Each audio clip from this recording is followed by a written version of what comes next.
And we're going to destroy the vile criminal cartel MS-13 and many other gangs. But MS-13 is particularly violent. These are animals. Imagine a prison so vast, so heavily fortified, and so unforgiving that once you're inside, there's no escape. Not in body, not in mind, and certainly not in spirit. A facility that doesn't just contain criminals, it erases them. Buried deep in the heart of El Salvador, hidden behind 9-meter walls and electric fences, lies a fortress built to swallow the worst of the worst. And according to President Nayib Bukele, that's exactly what they deserve. Eso que pasaba antes acá y en la mayoría de comunidades de nuestro país ya no pasa más, sino de que ahora tenemos la tranquilidad de que nuestros niños van a estar bien, de que nuestros jóvenes van a estar bien. Welcome to CECOT, the Terrorism Confinement Center, an unrelenting mega prison built for a single purpose: to silence El Salvador's most feared gang members forever. There's no way out. How are you gonna come out of this? This isn't just a prison. It's a psychological weapon, a message written in concrete and steel. Your reign of terror ends here. But what goes on behind those walls? How do the inmates live? And what happens to a man who once ruled the streets when he's reduced to a number, a uniform, and a metal bunk? Today we take you inside the world's highest security prison, where even the light never shuts off. A country under siege.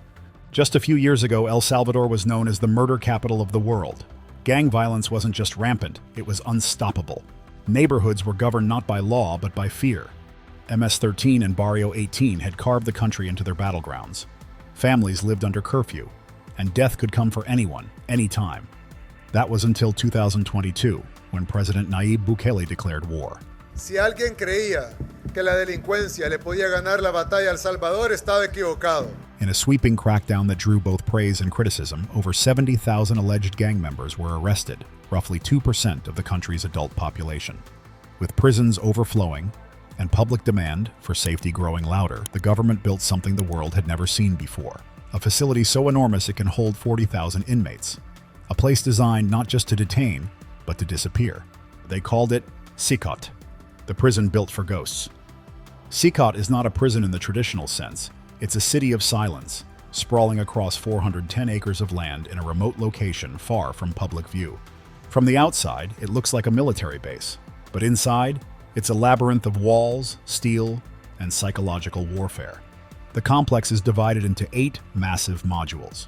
Each module is wrapped in dual walls, 3 meters high and covered in razor wire. Beyond that, a towering outer perimeter wall stands 9 meters tall, capped by an electric fence charged with 15,000 volts. Surveillance towers, 19 in total, scan every inch, every moment. Nothing moves unseen. There is no contact with the outside world.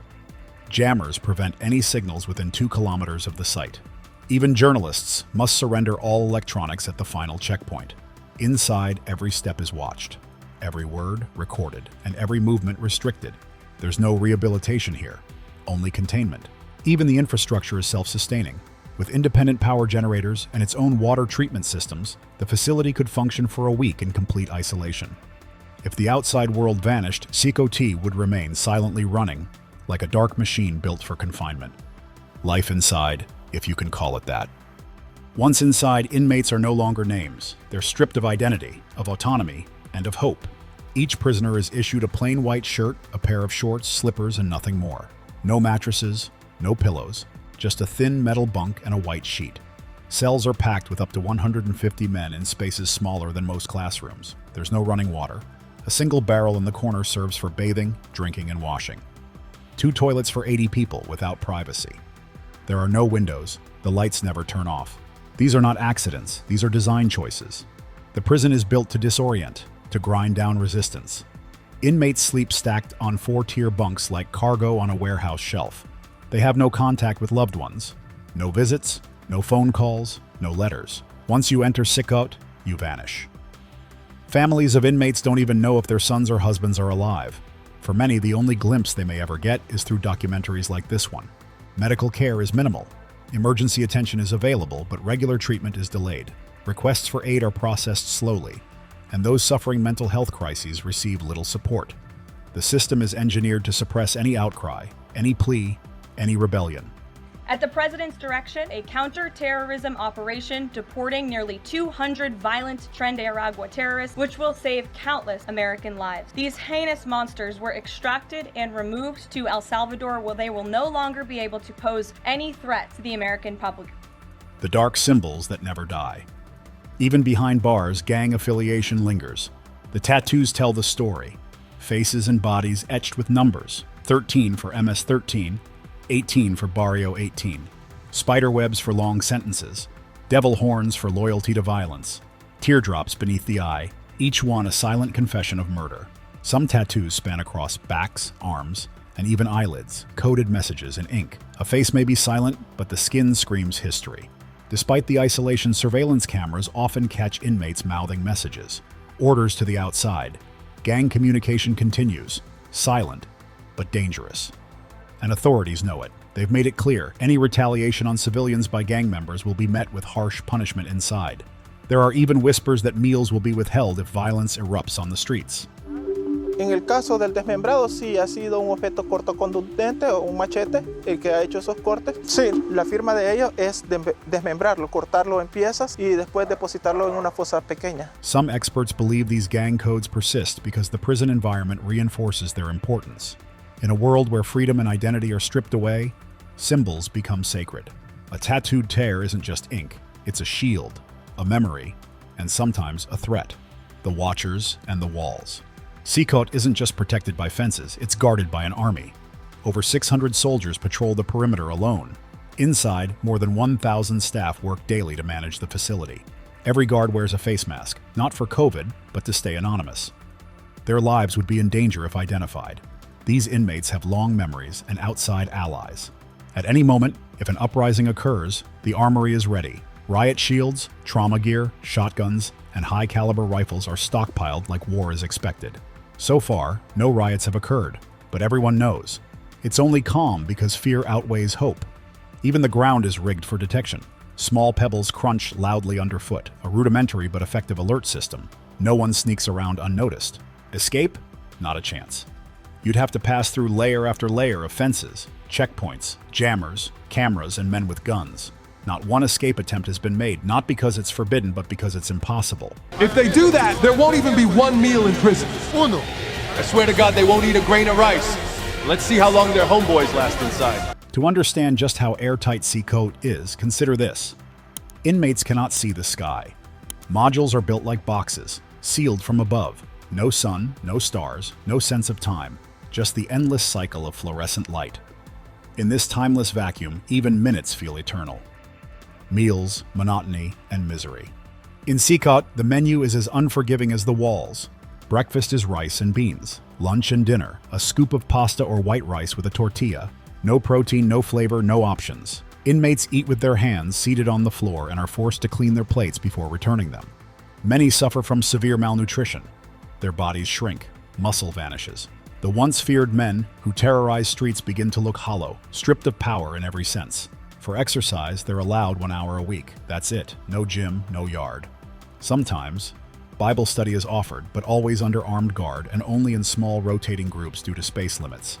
Even in their most vulnerable moments, during sleep or prayer, cameras watch. Lights remain on 24/7. Privacy doesn't exist. Some inmates reportedly attempt to meditate or pray more often as a coping mechanism. Others simply stare at the walls, retreating deeper into their own minds. Psychological support is minimal, and the environment encourages withdrawal rather than recovery. The isolation module, punishment within punishment. Break a rule here and you're sent to the isolation block. This isn't solitary confinement, it's sensory deprivation. No light, no sound, no cellmate, just concrete. The bed is a slab, the toilet is a hole in the floor, meals are passed through a slot, no human contact for up to 15 days. Even the toughest inmates break under this treatment. It's not just a punishment, it's a reminder. There is no rebellion in CECOT, only obedience or obliteration. Guards who monitor isolation describe the silence as unnatural. Inmates often pace in circles, talk to themselves, or scream into the void. After just a few days, the lack of stimulation begins to unravel the mind. There have been reports of prisoners hallucinating, experiencing severe paranoia, or breaking down emotionally. It is not uncommon for men to beg to return to the general population after a single week. Even for seasoned criminals, isolation at CECOT is a test of the human psyche. In a place where every comfort is stripped away, isolation removes even the noise and chaos that fill regular cells. What's left is a man, alone with his guilt, his memories, and the growing sense that he has been forgotten by the world. The interview. Psycho speaks. Among the many locked away inside is a man known only as Psycho, one of the most feared gang leaders in El Salvador's history. A criminal empire builder, responsible for countless deaths and now reduced to a whisper behind bars. You gotta kill people, you gotta rob, you gotta do what you gotta do to survive. You have to do those things. Yeah, you gotta do that. And if you didn't do those things, you wouldn't. You wanna be a gangbanger. He was granted just 10 minutes for a monitored interview. Psycho sat still, hands cuffed, eyes sunken. "I made choices that can't be undone," he said. "And now, this is what's left." He spoke of regret, of years wasted, of youth who looked up to him and followed the same dark path. "They think it's power," he said, "but it ends here, in a place like this, forgotten." He described life inside CECOT as a mental war zone. Every day feels the same. The light never goes off. You sleep, but you don't dream. You eat, but you're always hungry. For a man who once commanded armies, his message was chilling in its simplicity. Tell them to stop. Tell them the streets don't care. This is where it leads. How do you feel about not seeing your family forever since you're in CECOT? I feel bad because I seen my son the last time when he was 5 years old, and he's 21 years old right now. I want to see him. I want to tell him, hey, don't do the same things that your dad did. He did not cry. He did not plead. But when asked what he would say to his younger self, he hesitated. Don't be fooled by fear. Don't chase the shadow of power. It will eat you alive. 10 minutes, then silence. A nation transformed, but at what cost? Since the prison's launch and the sweeping anti-gang campaign, El Salvador's murder rate has plummeted from 104 homicides per 100,000 people in 2015 to just 2.4 in 2023. Es muy difícil llegar a comprender la aflicción y la angustia que generó para un montón de gente tener que vivir bajo el puño cotidiano de estos criminales. Once the deadliest country on earth, it's now one of the safest in Latin America. President Bukele calls it a miracle. Critics call it a dictatorship in disguise. Si alguien creía que la delincuencia le podía ganar la batalla a El Salvador, estaba equivocado. There are concerns about due process, about wrongful arrests, about the treatment of inmates, some of whom may not be guilty at all. But inside CECOT, those concerns are drowned out by the sound of chains, silence, and doors that never unlock. Families of those imprisoned often describe a nightmare of uncertainty. With no communication allowed, many mothers and fathers are left to wonder if their sons are even alive. You will also never see your family. How do you cope with emotions like missing someone? I feel bad. Sometimes, like I tell you, I lay down on my bed and I think a lot of things, and sometimes I cry. For them, justice remains unseen and unexplained. Human rights organizations have criticized the lack of legal recourse. Lawyers are often denied access. Trials, if held, are swift and heavily guarded. For those detained mistakenly, proving innocence is next to impossible. The system favors efficiency over fairness. Yet for many Salvadorans, the trade-off is worth it.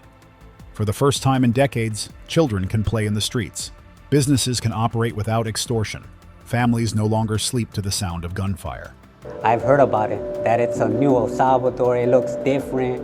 CECOT has become a symbol, not just of state power, but of national transformation. And while the ethics remain debated, the results are undeniable. For now, the country sleeps easier. But the lingering question remains: at what cost does peace come? Is this peace or merely silence? The prison that became a symbol. CECOT is more than a prison. It's a monument to fear, order, and absolute control. It sends a message to every gang member still roaming the streets. Your kingdom has fallen. For the men locked inside, there is no redemption, no rehabilitation, and no release date. There is only time. And in CECOT, time doesn't pass, it punishes. Whether this is justice or oppression is for history to decide. But one thing is certain. If hell had an address, it might look something like this. If you enjoyed this video, don't forget to subscribe for more powerful stories, deep insights, and thought-provoking content every week. Hit the bell icon so you never miss an upload. Thanks for watching.